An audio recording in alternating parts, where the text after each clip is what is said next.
Magandang araw po.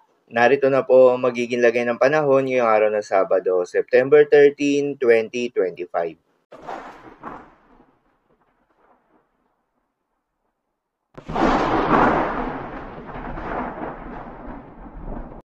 Sa kasalukuyan at ayon sa pag-asa, patuloy ang paglapit nitong low pressure area sa ating kalupaan at direktang nakakaapekto na to sa ating bansa.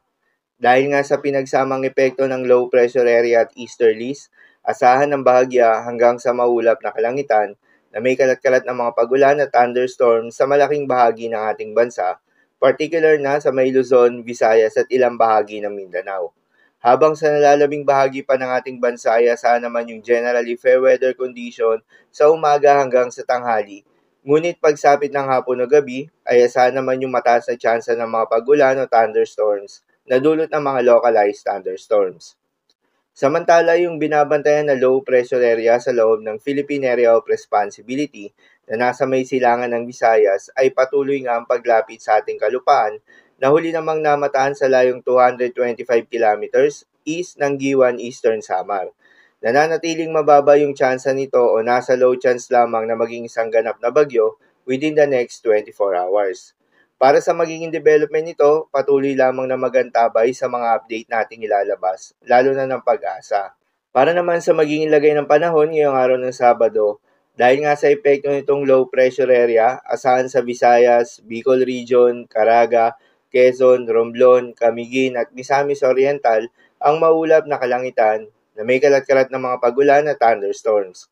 Posible ang mga pagbaha o pagguho ng lupa due to moderate to at times heavy rains. Habang sa nalalabing bahagi pa ng Luzon ay asahan naman yung bahagyang maulap hanggang sa maulap na kalangitan na may kalat-kalat ng mga pagulan o thunderstorms na dulot ng easterlies.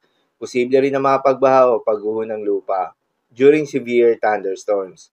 At sa nalalabing bahagi pa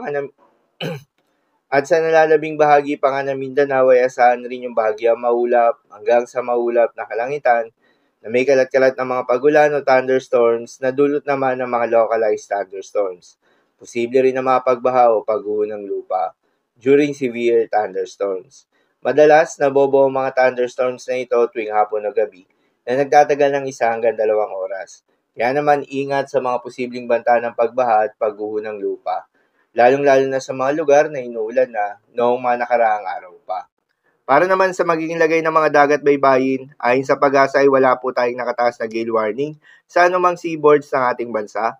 Kaya naman malayang makakapamalaot yung mga kababayan nating mangingisda at yung may mga maliliit na sasakyang pandagat, ngunit pinag-iingat pa rin, lalo na kung meron tayong offshore thunderstorms activity, asahan yung paglakas ng hangin at kakakibat nito ay pagtaas rin ng mga pag-alon.